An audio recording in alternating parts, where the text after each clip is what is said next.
আসসালামু আলাইকুম ওয়া রাহমাতুল্লাহি ওয়া বারাকাতুহু।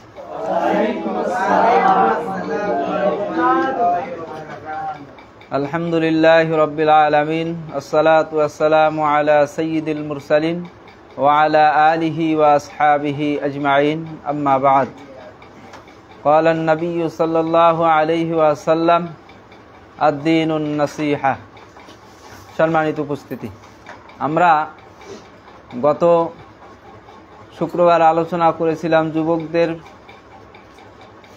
কিছু নসিহা বা উদ্দেশ্য, তাই না? যুবকদের জন্য কিছু উপদেশ। আজকে আবারও সেই ধারাবাহিকতায় উপদেশসমূহের প্রায় ৭০-এর অধিক উপদেশনামা আছে। সেখান থেকে কিছু বিষয় আলোচনা করা হয়েছিল গত শুক্রবার। আজকে আবার আমরা আরও কিছু বিষয় আলোচনা করব, ধারাবাহিকভাবে চলতে থাকবে। কেননা যেহেতু যুবক বয়স, এই বয়সটা হচ্ছে সবচাইতে গুরুত্বপূর্ণ বয়স। কিয়ামতের দিন রাসূল সাল্লাল্লাহু আলাইহি ওয়াসাল্লাম বলেছেন, কিয়ামতের দিন ৫টা প্রশ্নের উত্তর না দেয়া পর্যন্ত কোনো আদম সন্তানকে এক পা আগাইতে দেয়া হবে না। তার মানে ৫টা প্রশ্নের উত্তর আগে দিতে হবে, তারপরে আমাদেরকে সামনে অগ্রসর হতে দেয়া হবে। তাহলে এই ৫টা প্রশ্নের অন্যতম একটি প্রশ্ন হচ্ছে, যুবক বয়সে আমরা কি করেছি।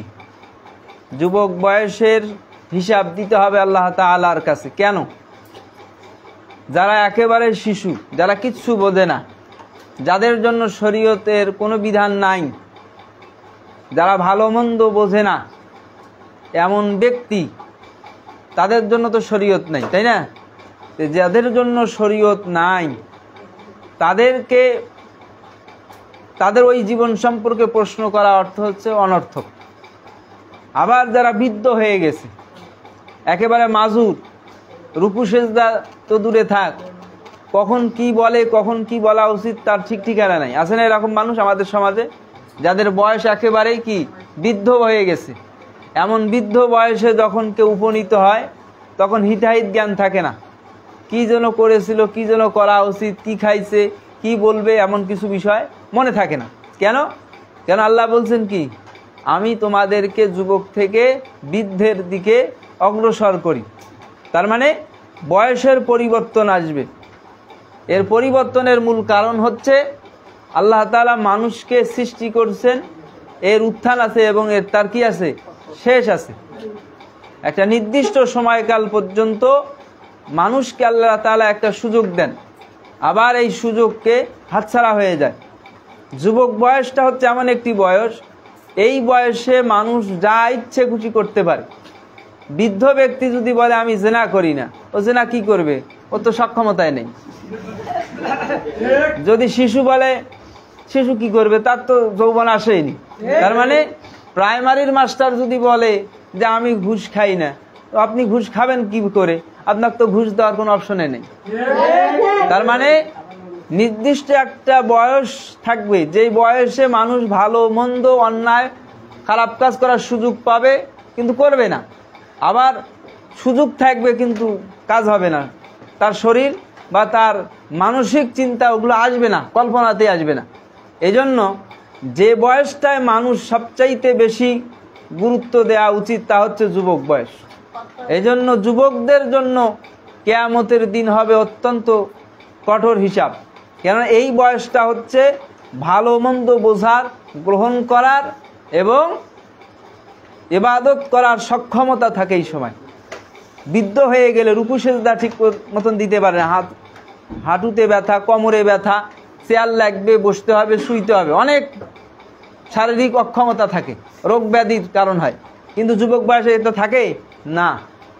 দেখা যায় যুবক বয়সে নামাজ পড়তেছে, চার রাকাত নামাজ পড়তে 5 মিনিটে শেষ। আছে না এরকম? আবার বৃদ্ধ 10 মিনিটও হয় না, রুকু উঠতে বসতে অনেক সময় যায়। কেন যায়? কারণ তার শারীরিক গতি কম, তার শারীরিক সক্ষমতা কম, মাজুর হয়ে যায়। এই জন্য যুবক বয়সটা হচ্ছে এমন একটি বয়স, এই বয়সে মানুষ ইবাদতকে যথাযথভাবে আল্লাহর হক যেভাবে আদায় করা দরকার ইবাদতে তা করতে পারবে। এজন্য যুবক বয়সের হিসাব আল্লাহ তাআলা কিয়ামতের দিন নেবেন, অতঃপর তাদেরকে সামনে অগ্রসর হতে দেয়া হবে। এজন্য অবশ্যই যুবক বয়সের গুরুত্ব আমাদেরকে দিতে হবে, তা না হলে কিয়ামতের দিন আফসোস করতে হবে। কিয়ামতের দিন আফসোস করে লাভ হবে? জাহান্নামীরা যতই বলুক আমাদেরকে আরেকবার সুযোগ দেন, আমরা এবার গেলে আপনার ইবাদত বন্দিগি কোনো বিধান বাদ দেবো না, সব যথাযথ হক আদায় করব।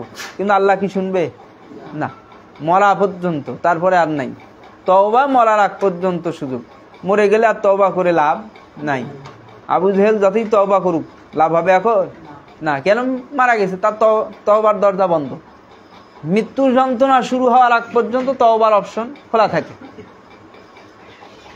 আর যখনই মৃত্যুর যন্ত্রণা শুরু হয় তখন যতই তার আবেগ আসুক আর ইমানিয়াত আসুক, তখন তার ওই ইবাদত বা তার ওই তওবা গ্রহণ করা হয় না। তো এই জন্য অবশ্যই আমাদেরকে তওবার ক্ষেত্রে সুযোগ থাকতেই তওবা করতে হয়, যৌবনকালকে কাজে লাগাইতে হবে। এই জন্য যে কিয়ামতের দিন 5টা প্রশ্নের উত্তর না দেয়া পর্যন্ত সামনে অগ্রসর হতে দেয়া হবে না। তার মানে একটা হচ্ছে কি, যুবক বয়সকে আমরা কোন কাজে ব্যয় করতেছি। এজন্য অবশ্যই আমাদেরকে যুবক বয়সকে গুরুত্ব দিতে হবে, যেহেতু আমরা এখানে যারা আছি সবাই যুবক, তাই না? উঠতি এখন আমাদের বয়সের পরিবর্তন আসবে, অনেক কিছু আসবে যেগুলো আমাদের করা উচিত, কিছু করা উচিত নয়, গ্রহণীয় এবং কিছু বর্জনীয় বিষয় আছে। যেহেতু আমরা এখন কি পড়াশোনায় আছি, তাই না? পড়াশোনা করতেছি, পড়াশোনার হালতে আছে, অবস্থায় আছি, তাহলে আমাদেরকে অবশ্যই পড়াশোনা জ্ঞানের ক্ষেত্রে জ্ঞান কয় প্রকার? 2 প্রকার, তাই না? একটা হচ্ছে গ্রহণীয় আর একটা হচ্ছে বর্জনীয়। চুরি করাটাও একটা জ্ঞান, তবে এটা বর্জনীয়। ডাকাতি করা একটা জ্ঞান, তবে এটা কি? বর্জনীয়। এটা হচ্ছে এরকম। আবার কিছু গ্রহণীয়, সৎ কাজ করতে হবে, সৎ কাজের আদেশ করতে হবে, অসৎ কাজের নিষেধ করতে হবে, পিতামাতার আনুগত্য করতে হবে। এই যে আদেশ নিষেধগুলো, এগুলো হচ্ছে কি? প্রতিবেশীর সঙ্গে ভালো ব্যবহার করতে হবে, সহপাঠীদের সঙ্গে ভালো ব্যবহার করতে হবে, মানুষের হক আদায় করতে হবে, বড়দেরকে সম্মান করতে হবে, ছোটদেরকে স্নেহ করতে হবে। এগুলো কি? গ্রহণীয়, তাই না? তো এই জন্য অবশ্যই আমাদেরকে এই বিষয়গুলো খেয়াল রাখতে হবে, তাহলে আমরা যথাযথভাবে এই যুবক বয়সের যে গুরুত্ব তা বুঝতে পারবো এবং তার হক আদায় করতে পারবো। এখন যদি সময়ের গুরুত্ব সময়কে না দেই, দাঁত থাকতে দাঁতের মর্যাদা দিতে হবে, দাঁত যখন থাকবে না যতই মর্যাদা দিই কাজ হবে না। তখন যতই আবেগ থাক গোস্ত খাওয়ার, কুরবানির গোস্ততে একেবারে হাড্ডি, সিনার হাড্ডি খাবো, কাজ হবে না। কিন্তু যখন দাঁত ছিল তখন কি করা উচিত ছিল? গুরুত্ব দিয়ে দাঁতের যত্ন নেওয়া উচিত ছিল, তাহলে বৃদ্ধ বয়সেও হাড্ডি চাবানো যাইত। আর যদি না হয়, দাঁতের যত্ন যদি ঠিক মতন না হয়, বেশি না, ছোট বয়সে দাঁত পড়ে যাবে অথবা দাঁত তুলে নিতে হবে। আছে না এখন দুধের দাঁতই পরে নেই, এমনও আছে যে ডাক্তারের কাছে নিয়ে তুলে আনতে হচ্ছে। মানে কি? যত্ন হচ্ছে না, বাবা মা যত্ন নিচ্ছে না, অথবা সন্তান যত্ন নিচ্ছে না। তাহলে অবশ্যই প্রত্যেকটা সময়ের গুরুত্ব দিতে হবে, যৌবনকালকে অবশ্যই কাজে লাগাইতে হবে, গুরুত্ব দিতে হবে। এই বয়স পার হয়ে গেলে আর কান্দাকাটি করে আর যাই করি, ধর্মঘট করি আর অনশন করি আর মিছিল করি আর হরতাল করি আর অবরোধ করি, এই বয়স আর ফেরত আসবে না। আমার বয়স এখন যা আছে, আমি যদি মনে করি আর একটু আমার বয়স 20 হোক, আমি যতই কাজ করি, কাজ হবে? কাজ হবে না। কেন? বয়স পার হয়ে গেছে। তুমি যেখানে আজ থেকে 5 বছর আগে যে অবস্থায় ছিলা, ওই অবস্থায় যদি চিন্তা করো, কোশ্চিন করা যাওয়া সম্ভব না। কারণ যায় একবার যায়, তা আর ফেরত আসে না। সময় আর নদীর স্রোত কারোর জন্য অপেক্ষা করে না। এই জন্য অবশ্যই আমাদেরকে যুবক বয়সের সময়ের গুরুত্ব দিতে হবে। এটা হচ্ছে যুবকদের প্রতি অন্যতম উপদেশ, সময়ের গুরুত্ব, যুবক বয়সের সময়ের গুরুত্ব আমাদেরকে দিতে হবে। অতঃপর আমাদেরকে আর একটা বিষয় খেয়াল রাখতে হবে, অবশ্যই আমাদেরকে আল্লাহর প্রতি এবং রাসূলগণের প্রতি, ফেরেশতাগণের প্রতি ইমানের যত মৌলিক বিষয় আছে, ইমানের মৌলিক বিষয় কয়টি? 5টি, 7টি বা 6টি। মূলত কয়টি? 6টি। বই দেয়া আছে 7টি। আল্লাহর প্রতি ইমান, কিতাবের প্রতি ইমান, মালাইকাতের প্রতি ইমান, নবী রাসূলগণের প্রতি ইমান, তাকদীরের ভালো মন্দের প্রতি ইমান, আর কি আখেরাতের প্রতি ইমান বা মৃত্যুর পর পুনরুত্থানের প্রতি ইমান। এই যে 6টি মৌলিক ইমানিয়াত, এগুলোর ক্ষেত্রে আমাদেরকে ইমান হতে হবে পূর্ণাঙ্গ। বুঝা গেছে? কোনো প্রকার সন্দেহ সংশয় মুক্ত হয়ে আমাদেরকে অবশ্যই ইমানিয়াতের ক্ষেত্রে ছাড় দেয়া যাবে না। কেন? ইমান এমন এক জিনিস, মানুষের রূহ যেমন আমাদের রুহ যদি চলে যায়, বডি যতই দেখতে সুন্দর হোক, যতই আমরা শক্তিশালী হই না কেন, কাজ হবে? হবে না। কেন হবে না? কারণ হচ্ছে রুহ নাই।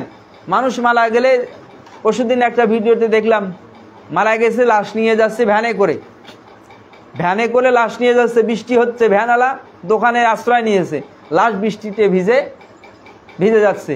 তার মানে কি? মানুষ মারা গেছে, কিন্তু ওই মানুষটা যদি রুহ থাকতো, সে কি ওখানে বসে থাকতো? না, ওই ভ্যানওয়ালার সঙ্গে কোথায় যাইতো? আশ্রয় নিতে, বৃষ্টি থেকে বাঁচার চেষ্টা করতো। কিন্তু রুহ নাই, তাকে সবাই ফেলে চলে গেছে। কবরস্থানে মানুষ মাটি দেওয়া হচ্ছে, কবরস্থ করা হচ্ছে, সবাই চলে আসতেছে, রেখে আসতেছে না, ওখানে 2 দিন পর পৌঁছে শেষ। তার মানে কি? এই জন্য রুহ না থাকলে যেমন মানুষের শরীরের অস্তিত্ব নাই, ইমান না থাকলে আমার আপনার জীবনের কোনো মূল্য নাই। এই জন্য রাসূল বলেছেন, ইমানিয়াতের ক্ষেত্রে ইমান রক্ষার জন্য যদি তোমাদেরকে কাফের মুশরিকরা হত্যাও করে, আগুনেও যদি নিক্ষেপ করে, তাও তোমাদের ইমান ত্যাগ করা যাবে না। কিন্তু আমরা কি করতেছি? আমরা দুনিয়ার মোহে আচ্ছাদিত হয়ে, দুনিয়ার বিভিন্ন ভোগ বিলাসে আকৃষ্ট হয়ে আমরা কি করতেছি? আমরা এখন ইমান ত্যাগ করতেছি। ইমান ত্যাগ করা সহজ, কিন্তু ইমান গ্রহণ করা কঠিন হয়ে গেছে। রাসূল সাল্লাল্লাহু আলাইহি ওয়াসাল্লাম বলছেন, শেষ জামানা যখন আসবে, ইমান নিয়ে টিকে থাকা তত কঠিন হবে, যেমন অগ্নি, আগুনের আংরা, যেটাকে কয়লা বলা হয়, জ্বলন্ত কয়লাকে যেমন হাতে নিয়ে থাকা কঠিন হবে, ইমান নিয়ে বেঁচে থাকা তত কঠিন হবে। এজন্য অবশ্যই আমাদেরকে কি করা উচিত? ইমানের প্রতি গুরুত্ব দেওয়া উচিত। ইমানকে সবচাইতে গুরুত্ব দিতে হবে। এজন্য দুনিয়ার সব কিছু ত্যাগ করতে পারলেও ইমান ত্যাগ করা যাবে না। দুনিয়ার অর্থ সম্পদ আজ আছে, কাল নাই। মারা গেলে যা আছে, বউ বেটি, খেয়ে শেষ। আমরা যেখানে আছি, আজকে যদি মারা যাই, স্থান কি দখল থাকবে? দখল বাকি থাকবে না, আরেকজন এসে দখল করবে। আমি ব্যবসায়ী, আমি মারা গেছি, আমার পরবর্তী জেনারেশন চলে আসবে, ব্যবসা দখল নেবে।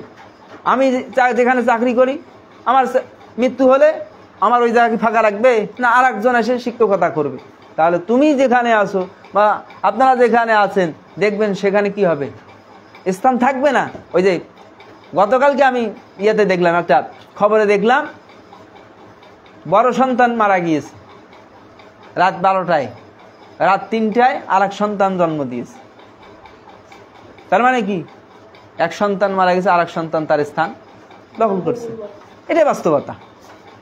যাদের পিতা মাতা মারা গেছে, তারা কিছুদিন পর আর থাকবে না। প্রথম অনেক কিছু মনে হয়, পরে আস্তে গিয়ে ভুলে যাবে। এটা বাস্তবতা। আমাদের সন্তানরা, আমরা মারা গেলে আমাদের সন্তানরা ভুলে যাবে। কেন? এটাই দুনিয়ার নীতি। তার মানে দুনিয়ার অর্থ সম্পদ, টাকা পয়সা, ধন দৌলত, এগুলো কিচ্ছু না। এগুলো আজ আছে, কাল থাকবে না। কিন্তু আমি যদি ইমানের সহিত মারা যেতে পারি, আল্লাহ আমাদেরকে যে জীবন দিয়েছেন, এই জীবনের যদি সার্থকতা, ইমান সহ মৃত্যু হয়, মুসলিম হিসেবে মৃত্যুবরণ করতে পারি, আল্লাহর ইবাদতের উপরে মৃত্যুবরণ করতে, আনুগত্যের উপরে নিজেকে সুপে দিতে পারি, আল্লাহ সন্তুষ্টি অর্জন করতে পারি, আজ দুনিয়ায় কিছু না থাকলেও আখেরাতে আমাদের জন্য যে সর্বনিম্ন জান্নাত আল্লাহ দান করেন, তার পরিধি কত? 10টা পৃথিবী জোড়া দিলে যা হবে তার চাইতো বিশাল এক জান্নাত দেবেন, একটা সর্বনিম্ন যদি জান্নাত দেয়। তার মানে কি? জান্নাত পাওয়াটাই হচ্ছে মূল সফলতা। বোঝা গেছে? দুনিয়ার অর্থ সম্পদ, ক্ষমতা, নেতৃত্ব, এগুলো মূল সফলতা নয়। মূল সফলতা কিসে? জান্নাত। এজন্য জান্নাতে যাওয়ার জন্য কাজ করতে হবে। এজন্য যৌবন কালকে গুরুত্ব দিতে হবে। এজন্য ইমানকে সবচাইতে বেশি গুরুত্ব দেয়া উচিত, কিন্তু আমরা তা দেই না। আমরা এখন আধুনিকতার নাম করে কি করতেছি?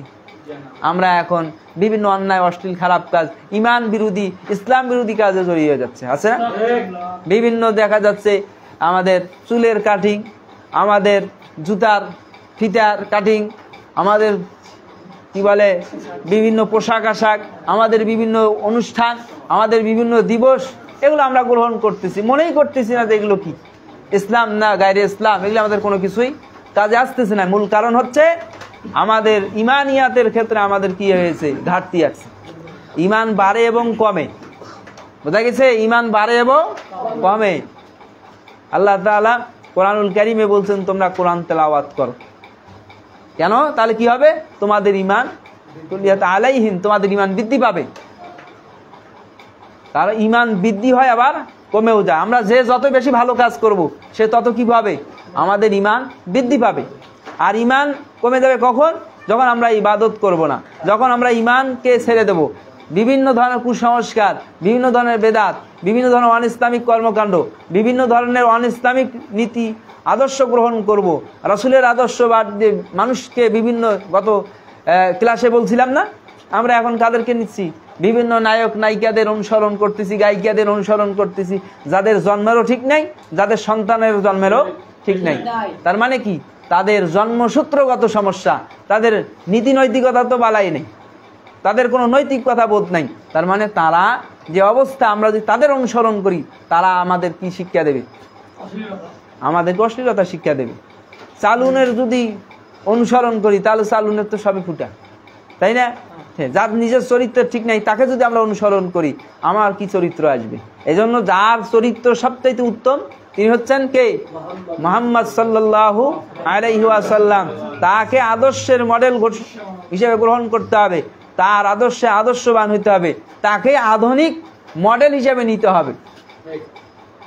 সিরা প্যান্ট এলে এখন আদর্শ, তাই না? স্টাইল। টাকনুর নিচে পড়া, এটা হলো পুরুষের জন্য, হলো মহিলাদের স্বভাবজাত বৈশিষ্ট্য। রাসূলের বক্তব্য হচ্ছে পুরুষ কি করবে? টাকনুর উপরে পড়বে, নারী পায়ের পাতা পর্যন্ত ঢেকে দিয়ে পোশাক পরবে। আর এখন পুরুষরা কি করতেছে? পুরুষরা মেয়ে সাজতেছে আর মেয়েরা উপর দিকে তুলতেছে। মানে যে যত তুলতে পারে সে তত আধুনিক, আর যে যত নামাইতেছে সে তত কি মডার্ন হচ্ছে। কিন্তু এটা স্বভাবজাত বৈশিষ্ট্য কার? পুরুষের, নাই নারীর। আর রাসূল বলছেন যে পুরুষ নারীর স্বভাবজাত বৈশিষ্ট্য ধারণ করবে, আর যে নারী পুরুষের স্বভাবজাত গ্রহণ করবে, এরা তো জান্নাতে যাবে না, বরং জান্নাতের যে সুঘ্রাণ তাও তারা পাবে না। তার কি অবস্থা? এরা কি কারণে? পুরুষের স্বভাব যদি নারী গ্রহণ করে আর নারীর স্বভাব যদি পুরুষ গ্রহণ করে, তাহলে এই অবস্থা হবে। তাহলে আমাদের অবস্থা এখন কি হচ্ছে? এখন ছেলে মানুষ কি পরে? দুল পরে, তাই না? আছে না? কানে দুল পড়তেছে, মালা পড়তেছে, ব্যাস পড়তেছে, চুরির মতন করে পড়তেছে। এগুলো কি? এগুলো পুরুষদের স্বভাব, এগুলো নারীদের স্বভাবজাত। তার মানে আবার নারী এখন শার্ট প্যান্ট পরতেছে। কয়েকদিন আগে দেখলাম সন্তান মেয়ে তার পিতাকে হত্যা করতেছে, পরে ধরা পড়ছে, দেখলাম বাস্তব মনে হচ্ছে এটা ছেলে, শার্ট প্যান্ট জিন্সের প্যান্ট পরে ছবি দিচ্ছে। তার মানে হলো বাস্তবতা। এই যদি হয় অবস্থা, কেন এগুলো হচ্ছে? কারণ হচ্ছে সন্তানকে পিতামাতারা নৈতিকতা শিখাচ্ছে না। এজন্য শুধু যে সন্তানের দোষ তা নয়, পিতামাতারও দোষ আছে। এজন্য অবশ্যই পিতা মাতার অন্যতম দায়িত্ব হচ্ছে সন্তানকে নৈতিকতা শিক্ষা দেয়া। এজন্য নৈতিকতার ক্ষেত্রে কোনো আপোষ করা যাবে না। কেন আপনারা তো আজ হোক কাল হোক কি হবেন? সন্তানের বাবা হবেন না? অবশ্যই হবেন। মা তো আর হবেন না, বাবা হবেন। তার মানে অবশ্যই আমাকে আপনাকে কি করতে হবে?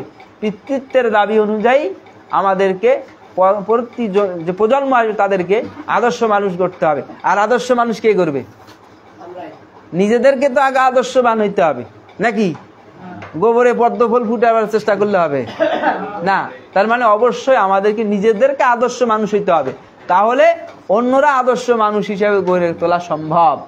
তা না হলে সম্ভব নয়। তো এই জন্য অবশ্যই আমাদেরকে ইমানকে সবসময়, ইমানের উপরে নিজেদেরকে মজবুত থাকতে হবে, ইস্তেকামাত থাকতে, প্রতিষ্ঠিত থাকতে হবে। ইমানকে ছাড়া যাবে না। ইমান ইসলামের ক্ষেত্রে কোনো আপোষ করার সুযোগ নাই। এই জন্য ইমানকে সুদৃঢ়ভাবে মজবুত হাতলের মতন ধরতে হবে। সীসা ঢালা প্রাচীর, যেমন সীসা দিয়ে যদি প্রাচীর করা হয়, ওই প্রাচীর ভাঙা সম্ভব না। তার মানে অনেক শক্তি ব্যয় করতে হবে, অনেক কিছু ব্যয় করতে হবে, যেগুলো সাধারণ মানুষের পক্ষে সম্ভব নয়। ঠিক অনুরূপভাবে সীসা ঢালা প্রাচীরের ন্যায় আমাদেরকে ইমানের ক্ষেত্রে মজবুতি অর্জন করতে হবে, আল্লাহর উপরে ভরসা রাখতে হবে। এটা হচ্ছে অন্যতম একটা দায়িত্ব। যুবক বয়স আবেগের বয়স, আর আমাদের দেশের যুবকদের আবেগ বেশি জ্ঞানের চাইতে, তাই না? আমাদের দেশের মানুষ, মুসলমানদের সবচেয়ে বড় সমস্যা হচ্ছে আবেগ তাড়িত তারা বেশি। যুবকদের আবেগ বেশি, ধর্মীয় জ্ঞান কম, ধর্মীয় জ্ঞানে মিসকিন, কিছুই নাই, মনে করে আবার সব বোঝে। কিন্তু আমাদের দেশের জনগণ মনে করে, বা যুবকরা অনেকেই মনে করে তারা ইসলামের সব বোঝে, কিন্তু কি বোঝে না তাও বোঝে না। এই হলো বাস্তবতা। কিন্তু ভাবে সবে মনে হয় সব বোঝে, ইসলামের সব জানে, কিন্তু কি জানে না তাও জানে না। জ্ঞানের বহর, এই হলো বাস্তবতা। এই জন্য আমাদেরকে জ্ঞান অর্জনের ক্ষেত্রে অবশ্যই বেশি গুরুত্ব দিতে হবে। যেহেতু এখন বয়স ছাত্র, আপনারা যারা এখানে সব ছাত্র, আমরাও ছাত্র, আমরা ছাত্র না, আমরাও ছাত্র, পড়াশোনা তো আমাদেরকেও করতে হয়, তার মানে অবশ্যই আমরা ছাত্র। কিন্তু যেহেতু প্রাতিষ্ঠানিক বিদ্যা অর্জনের বয়স, এখন প্রতিষ্ঠানে আছেন, অবশ্যই আমাদেরকে প্রাতিষ্ঠানিক জ্ঞান অর্জনের ক্ষেত্রে যেমন গুরুত্ব দিতে হবে, সঙ্গে সঙ্গে আমাদের নীতি নৈতিকতা বিভিন্ন ধরনের জ্ঞান অর্জনের গুরুত্ব দিতে হবে। কেননা এই বয়সটা হচ্ছে জ্ঞান অর্জনের অন্যতম একটি মাধ্যম। বিদ্যালয় প্রতিষ্ঠান যেমন একটা জ্ঞান অর্জনের মাধ্যম, ঠিক অনুভাবে এই যে আমরা এখানে বসে আছি, আজকে যে দার্সে আপনারা বসছেন, এটা একটা জ্ঞান অর্জনের মাধ্যম না? অবশ্যই মাধ্যম। ঠিক অনুরূপভাবে বিভিন্ন বই পুস্তক পড়তে হবে, বিভিন্ন বই সংগ্রহ করতে হবে, এবং সংগ্রহ, নিজেদের ব্যক্তিগত পাঠাগার তৈরি করতে হবে। বোঝা গেছে? পাঠাগার, লাইব্রেরি, নিজেদেরকে ব্যক্তিগতভাবে বই কিনতে হবে এখন থেকে। এখন যদি বই কিনতে না পারেন, পরে দেখা যাবে কি, বয়স যখন হয়ে যাবে তখন চাকরি, বিভিন্ন ব্যবসা প্রতিষ্ঠান, ব্যস্ততা বাড়বে। আর এখন টিফিনের টাকা, বাবা মার টাকা যা দিবে খেয়ে দে, তারপর ওখান থেকে কিছু টাকা বেছে কি করতে হবে, বাসায় বই কিনতে হবে। বিভিন্ন মনীষীদের জীবনী কিনতে হবে, কোরআন হাদিসের বিভিন্ন বই পুস্তক আছে, এগুলো কিনতে হবে। তাফসির কিনবেন, হাদিস খণ্ড কিনবেন, বা বিভিন্ন ধরনের কি জ্ঞানমূলক আমাদেরকে যে বইগুলো বাজারে পাওয়া যায়, রিয়াদুস সালিহিন, তারপরে ইসলামী আকীদা, ইয়াউস সুনান, হাদিসের নামে জালিয়াতি, এই ধরনের যে বইগুলো আছে, এগুলো আমাদেরকে কেনা লাগবে এবং তা পড়তে হবে। তাহলে সম্মানিত উপস্থিতি, তাহলে অবশ্যই আমাদেরকে জ্ঞানের জন্য বই পুস্তক কেনার ক্ষেত্রে আমাদেরকে আগ্রহ হইতে হবে। আর আমরা কি করি, টাকা পয়সা পাইলেই ভালো কি খাওয়া যাবে, ভালো কি কেনা যাবে, এগুলো আমাদের অনেকেই আমরা এই দিকে আগ্রহী বেশি। তো এই জন্য অবশ্যই আমাদেরকে বিষয়গুলো খেয়াল করতে হবে। অতঃপর পৃথিবীতে বর্তমান দুনিয়ায় যুবকদের সবচাইতে আরেকটা বিষয় গুরুত্ব দিতে হবে, তা হচ্ছে ধর্মীয় ক্ষেত্রে বিনা দলিলে কোনো ব্যক্তির অন্ধ আনুগত্য বা তাকলিদ করা যাবে না। ধর্মীয় কোনো বিষয়ে দালিলিক প্রমাণ লাগবে, কোরআন বা হাদিসের দালিলিক অথবা সাহাবা আজমাইনদের ব্যাখ্যার ভিত্তিতে কোরআন এবং হাদিসের দলিল ভিত্তিক অনুকরণ করতে হবে। আলেম ওলামাদের কাছ থেকে দলিল ভিত্তিক জ্ঞান অর্জন করে ইসলাম গ্রহণ করতে হবে, ইসলাম মানতে হবে। যার তার কাছ থেকে এলেম নেওয়া যাবে না, গুহাবাসীদের কাছ থেকে এলেম নেওয়া যাবে না। বিভিন্ন ফেসবুকে দেখা যায় নাম নাই, নাম আছে, চেহারা নাই। ফেসবুকের বিভিন্ন নাম আছে, চেহারা নাই, কে বলতেছে, কারা বলতেছে, কিছুই নেই, বোঝা যায় না, এমনি বলতেছে, অস্পষ্ট। গুহার থেকে আমদানি হচ্ছে ইসলাম, যেমন কি তামিম আল আদনানি বা এই ধরনের বিভিন্ন আদনানি গ্রুপ বা বিভিন্ন ধরনের ফেরকাগুলো আছে, যারা চেহারা সামনে নিয়ে আসবে না, ফেসবুকে তাদের চেহারা দেখা যাবে না, ইউটিউবে চেহারা দেখা যাবে না, কিন্তু বিভিন্ন কথা আবেগ ধরিয়ে যুবকদেরকে আকৃষ্ট করে তাদেরকে জেহাদের নাম করে বিভিন্নভাবে পথভ্রষ্ট করতেছে। তো এই জন্য গোপনে যারা চেহারা দেখাইতে পারে না, যাদের চেহারা দেখাইতে লজ্জা পায় অথবা চেহারা দেখাইতে তাদের সাহস নাই, কিন্তু তারা আবার জেহাদের জন্য গোটা পৃথিবীতে জেহাদের ঘোষণা দিয়ে বেড়াচ্ছে, এরকম আছে না কিছু? এরকম অজ্ঞাত স্থান থেকে যারা দিন প্রচার করতেছে, তাদের কাছ থেকে নেওয়া যাবে না, ধর্মের কোনো কিছুই গ্রহণ করা যাবে না। কেননা এদের মাধ্যমে কারা এরা, আমরা চিনি না, এরা কি মুসলমান না হিন্দু না বৌদ্ধ না কে, আমরা জানি না, চিনি না। অতএব পর্দার অন্তরাল থেকে যারা ইসলামের কথা বলবে, তাদের কাছ থেকে দিন নেওয়া যাবে না। রাসূল স্পষ্ট, তাই না? কোরআন হাদিসে স্পষ্ট, আলেম ওলামা স্পষ্ট, তাদের কাছ থেকে ইলম নিতে হবে, সরাসরি তাদের কাছ থেকে জ্ঞান অর্জন করতে হবে। কোনো অবস্থাতেই অজ্ঞাত স্থান থেকে, পর্দার অন্তরাল থেকে যারা দিন প্রচারের নাম করে মানুষদের পথভ্রষ্ট করতেছে, বিভিন্ন সন্ত্রাসী কর্মকাণ্ডের দিকে আহ্বান করতেছে জেহাদের নামে, তাদের দিকে অনুসরণ করা যাবে না। এই জন্য অবশ্যই দালিলিকভাবে স্পষ্টভাবে কোরআন সুন্নাহর অনুসারী হতে হবে, কোরআন সুন্নাহকে অনুসরণ করতে হবে। কোনো অবস্থায় কোনো ব্যক্তির অন্ধ অনুসরণ করা যাবে না। কোরআন হাদিস বলছে এটা করতে হবে, এটা হালাল, হালাল। কোরআন হাদিস বলছে হারাম, তা হারাম, সেটা আমি বললেও হালাল, কোরআন হাদিস বললেও হালাল নাকি না? কোরআন হাদিসে যা আছে তা হালাল, আমি বলি চাই না বলি, কে বললো না বললো সেটা মুখ্য নয়, কোরআন হাদিসে দালিলিকভাবে স্পষ্ট আছে কিনা এটা দেখতে হবে, বুঝা গেছে? তা না হলে হবে না, তা না হলে মানুষ পথভ্রষ্ট হয়ে যাবে। কারণ দলিল এখন সবাই দেয়, দলিল সবাই দেয়। ওই তাহেরিও সেজদা কবরে মাজারে সেজদা করতেছে, দলিল দিচ্ছে যে কবরে সেজদা করা ফরজ, তাই না? তার মানে কি দলিল দিচ্ছে, তার মানে কি জায়েজ না। তার মানে কি যে ব্যক্তি কোরআন হাদিসের দলিল দিচ্ছে কিন্তু ব্যাখ্যা নিজের মতন করে দিচ্ছে বা ভুল ব্যাখ্যা দিচ্ছে। সাহাবীরা কোনোদিন কবর মাজারে সেজদা দিছে না, কিন্তু অন্য ব্যক্তি কবরে সেজদা করার দলিল দিচ্ছে। তাহলে সাহাবীরা তো জীবনে এই আমল করেন নাই, আইম্মা মুজতাহিদগণ কেউ করেন না, তাহলে নতুন করে আমদানি করতেছে, তার মানে এটা কি গ্রহণ করা যাবে না। তাহলে এরকম যারা পথভ্রষ্ট তাদের অনুসারী হওয়া যাবে না। স্পষ্ট কোরআন হাদিসের দালিলিক প্রমাণ থাকতে হবে। তাহলে অবশ্যই আমাদেরকে দালিলিকভাবে প্রমাণ হবে এমন বিষয়কে অনুসরণ করতে হবে। তাহলে অন্ধ অনুকরণ অনুসরণ করা যাবে না। কিন্তু আমরা কি করতেছি, কোরআন হাদিস বাদ দাও, মন যা চাইতেছে তাই করতেছি, মন যা ভালো লাগে তা গ্রহণ করি, মন যা চায় বর্জন করি। এটা হচ্ছে না মন পূজা, এটা থেকে বেরিয়ে আসতে হবে। মন পূজা দিয়ে ইসলাম চলে না। মন পূজা হচ্ছে এক ধরনের শিরক, আত্মপূজা, ইত্তেবাউল হাওয়া, নিজের মন যা চায় আমি তা করি, মন যা চায় না করি না, এটা শিরক। যে ব্যক্তি এই চিন্তা লালন করবে আমার মন মতো হলে আমি গ্রহণ করব, মন মতো না হলে আমি গ্রহণ করব না ইসলাম, তাহলে এই ব্যক্তি নিজেই আল্লাহর সমকক্ষ, সে নিজেই আল্লাহকে চ্যালেঞ্জ করতেছে, সে নিজের পূজা নিজে করতেছে, সে মুশরিক। বুঝা গেছে? শুধুমাত্র কবর মাজার আর ওই যে দরগা আর ওই দেবদেবী পূজা করলে কি হবে না, মুশরিক হয় না। ওগুলো অবশ্যই মুশরিকদের কাজ, কিন্তু কেউ যদি নিজের অন্তরের পূজা করে এটাও এক ধরনের শিরিক, এটা এবং কুফরি। এজন্য অবশ্যই আমাদেরকে মন পূজা থেকে বেরিয়ে আসতে হবে। কোরআন হাদিসে যা আছে সামিআনা ওয়া আতানা, শুনলাম মেনে নিলাম, এটা আমার মন চাইলেও আমাকে মানতে হবে, মন না চাইলেও মানতে হবে। কেননা যেহেতু আমি মুসলিম, মুসলিম মানে কি আত্মসমর্পণকারী, কার কাছে? আল্লাহর কাছে। আল্লাহ বলছেন, রাসূল বলছেন, বাস সামিআনা ওয়া আতানা, শুনলাম মেনে নিলাম, এতে আমার মন মতন হলেও আমি মানবো, না হলেও মানবো। এটা হচ্ছে মুসলিমদের বৈশিষ্ট্য। তার মানে এটা আল্লাহ এবং রাসূল ছাড়া অন্য কোনো ব্যক্তির ক্ষেত্রে গ্রহণ করা যাবে না। অন্য ব্যক্তির কথা শোনা যাবে কিন্তু গ্রহণ করতে হবে কোনটা? সত্য, সুন্দর, কোরআন এবং সুন্নায় যা আছে তা। এর বাইরে ছুটি দেয়নি, ছুটি দেয়নি, বাইরে গেছে। তাহলে আমাদেরকে অবশ্যই এই বিষয়গুলো খেয়াল করতে হবে। বোঝা গেছে? তাহলে অবশ্যই আমাদেরকে কোরআন এবং সুন্নাহর ক্ষেত্রে যা স্পষ্ট তা মেনে নিতে হবে, এর বাইরে অন্য কোনো কাজ করা যাবে না। এখানে কোনো ব্যক্তির অন্ধ আনুগত্য তাকলিদ করা যাবে না। এটা হচ্ছে অন্যতম একটি উপদেশ। আর একটা হচ্ছে ভালো কাজের প্রতিযোগিতা করতে হবে। কি কাজে? ভালো কাজ, নেক কাজ, পরহেজগারি কাজে। আল্লাহ বলছেন তাআওয়ানু আলাল বিররি ওয়াত তাকওয়া ওয়ালা তাআওয়ানু আলাল ইসমি ওয়াল উদওয়ান, তোমরা ন্যায় কাজে, ভালো কাজে প্রতিযোগিতা করো।